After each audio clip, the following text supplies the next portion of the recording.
Welcome back my lovely friends. So in today's video we are going to be painting this bird, and before we get started I am first going to be applying a thin coat of white color, and this is important because as you can see the background color is very dark, so we won't be able to get the right shades on top of it. So in order to get the perfect color on this bird we are going to be applying white color. Here I've taken this small flat brush and I'm just going to be roughly applying the layer on top of it, so there is no big deal about it. You just have to use this white color and apply it on the base first. So let me just quickly apply this white coat and see you in the next step.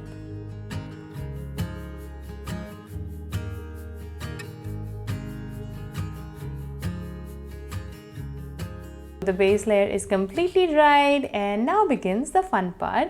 So let me first introduce you to the colors as well. Today we are going to be using a very beautiful shade of blue. This is basic Prussian blue color. And then we need yellow ochre, this is absolutely optional, and this cadmium yellow color and white color. So these are the three colors that we need. You can always switch to the color that you want. It's just that it should be a little blue in shade, so that would just work perfectly fine for us. And today I'm going to be teaching you how to create watercolor effect by using acrylic paints. I'm using this filbert brush and this is absolutely optional. You can always use a flat brush. I'm also going to be using this hairspray bottle. This is just filled with water so that I can spray some water on top whenever I need it. And I took this filbert brush and I'm picking up this beautiful shade of blue on my brush. As you can see, I haven't added any water to it because I just want this kind of dry texture right now, so that later I can infuse it with some water and create that beautiful water-like effect.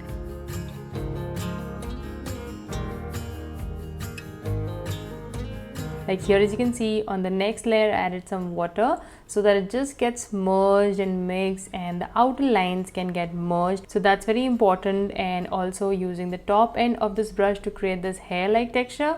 So we are doing everything by just one brush, that is applying the color, creating the watercolor kind of effect, and also adding those fine lines. And here at this stage, if you're not very confident of using the brush the way I am doing, please use a pointed fine liner brush or round brush number 0 in order to get these fine lines. There is no compulsion at all to use the tools that I'm using. You can do whatever that makes you feel comfortable or whatever way you enjoy. So go ahead and do that. There is no perfection to it. You can create this watercolor effect by just applying a layer of water on the corner end. Here I'm just going to be merging the colors first so that it looks very smooth and even. And once I do that, I am now going to be painting the eye. So we can just get the shape right first. I made this round pointed circle and that's going to be our eye, and this triangular V is going to be the beak area. So use a pointed brush here so that you can get the shapes right.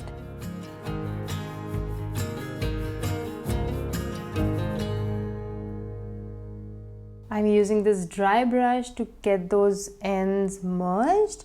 Now these small basic things, they really help you to create a more realistic looking artwork. So in case you are comfortable in doing this, you can always do these small minor detailings.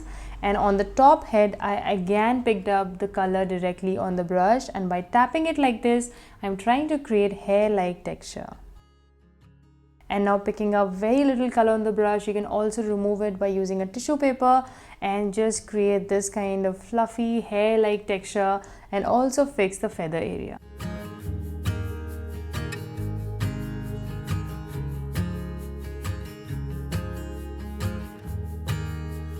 I know for a beginner level this painting might look a little difficult, but whatever techniques and methods I'm going to be sharing with you, you will be able to achieve very beautiful and realistic effect. So please give it a try. And now to get that smooth end on that face area, I picked up some white color and I'm trying to merge both the colors together, creating hair-like fluffy texture.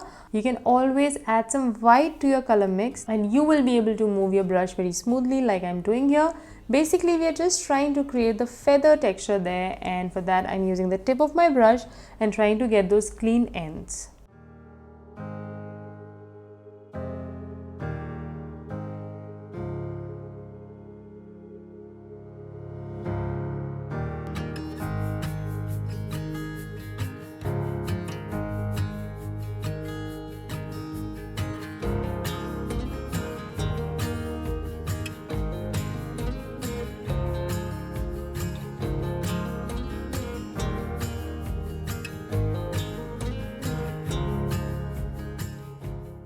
And now I quickly wash my brush, and now I'm mixing some yellow ochre and white together and creating the stomach part. And here again, as you can see, the movement of my brush is very circular. I'm just trying to move in this circular direction, and when I move towards the center part, I'm releasing the pressure, making it very soft so that that natural blend can come out and the harsh line should not be visible. So again, I'm applying this color here, and as you can see, the texture of the color is very dry, and I'm just using a very dry brush technique here and trying to create this kind of stomach area. Now we will be then creating smooth blends by adding some white color on the center. So I loaded my brush with some white color, and as you can see, the moment I apply it, it's blending beautifully and it's creating a clean merge here.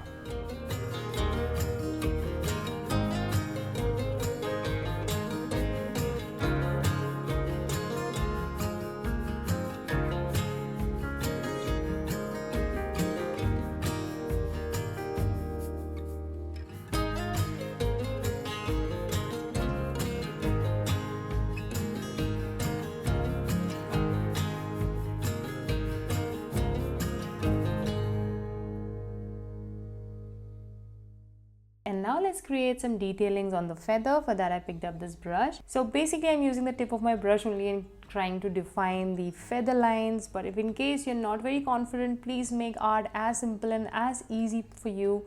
Don't just do whatever I'm doing. It's just that I am in practice of doing it, so I enjoy doing this way. And I think the uneven texture that this brush creates, the tip creates, is more realistic and more natural than those fine lines and detailing sometimes.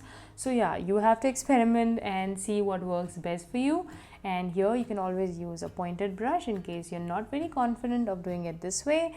And again, I'm working on the tail area, basically making it a little darker in color by using this blue shade. In case you don't have exactly this shade of blue, please use any shade of blue that you already have and enjoy making the entire painting. So here I'm just adding some depth around the eye and on the head area. This is important to show a little flaky, beautiful, soft fur around the face to show the feather part. And now adding some darker color of blue in some areas to show some kind of depth and darker color. At the same time, it's just going to show some shadows present over there. So this color can act in both the ways, like you can use the lighter shades by adding the highlights, and sometimes you can just make it very dark so that the darker areas or the shadow areas can be seen. Now I'm going to be taking you through how to create watercolor effect on a simple painting. So I'm just going to be spraying some water here. You can always use a random brush and apply it anywhere that you want, or you want that watercolor effect. So here I just sprayed some water, and now I'm going to be adding some blue color on the corner end part, and you will see how the colors would just get infused and merged together. I'm picking up the extra water, and this is just very spontaneous. It can be very different for all of us. This texture comes out great when you hold the canvas or you place the canvas like this on the table. So I'm going to be creating the rest of the watercolor effect by placing it flat on the table like this. Using the tip of my brush, I'm trying to push the colors wherever I think they would look really nice. And now by mixing a lot of water and this blue shade, I'm trying to create this kind of splatter. And I know this might be a little risky, you might not get it on the first go. So what you need to do is you have to just use a very moist brush and pick up all the color, because the color is moist and you will be able to wipe that off very quickly and easily. So this is an extremely beautiful effect, and it's going to be different for all of us. You can always try this in the rough surface if in case you're not very confident, and then go ahead and use it any which ways. Even if you commit any kind of mistake, you will be able to pick it up by using a moist brush or a tissue paper. So just do that and just apply it in few areas only, wherever you think it is necessary. Do not overdo this. And yes, as you can see, we are going to be spreading the color by using a moist brush, or pick up the color if in case you don't like it. Here I again sprayed some water, and it infuses so well. It's just going to look like that this painting is done on a watercolor paper sheet or on a paper, but it's actually a canvas. So this is a very beautiful technique that you can also follow to create watercolor kind of effect, kind of infused backgrounds. This technique is beautiful and it really works for me, and I'm sure you're also going to create beautiful artworks and paintings by using this technique.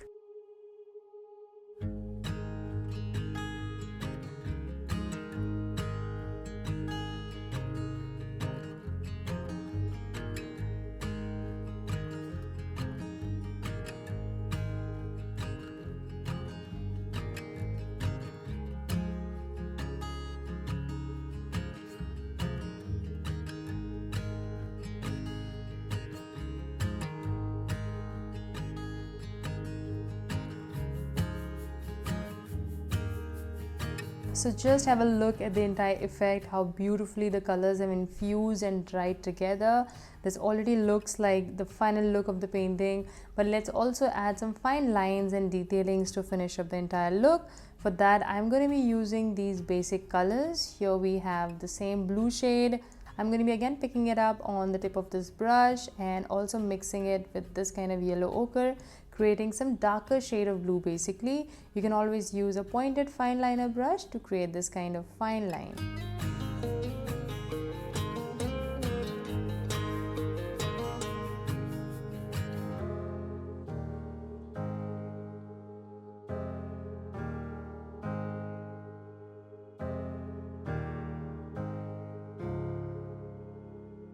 And the reason why we made the color shade very light is because, as you can see, the center part is so light in color. So of course the shadows and the shade that you will find there will also be lighter in shade. That's the reason we reduced the intensity of the darker shade and made it much more lighter in color, so that we can show that fluffy center hair area by using the lightest shadows or the darker areas present in between the hair. Also at this stage, we are now going to be adding some white hair. For that, I'm going to be using the white color directly and adding it in few areas only. This will also show the highlight area. At the same time, add that hair-like texture on the stomach area of the bird.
And now we're also going to be working on the head part of the bird and just tapping it like this to create hair-like texture, at the same time to show the reflection of light falling on the center head part.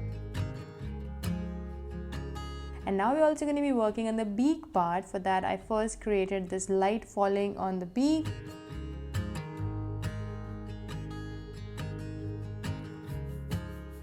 So do you remember about the mid-tone thing that I talked to you about? So it was nothing, it's very simple. The color which is in between the lightest and the darkest shade. So that's the reason we first added the gray shade and then we added this white color on the top to add the highlight. And now as you can see, the reflection looks much more realistic. In order to get the 3D shape there, you have to first add the mid-tone and then the highlight on the top. You can always merge the corner end to get more realistic looking work. So now we're going to be adding the shadows, that is the darker areas of this bird, and this is going to be majorly on this part. So this feather area is definitely going to impart some kind of shadow on the body area. That's the reason we made it a little darker in shade, and now this looks like protruding at the same time beneath this beak area. So creating shadows is also very important to create that kind of 3D look to our artwork.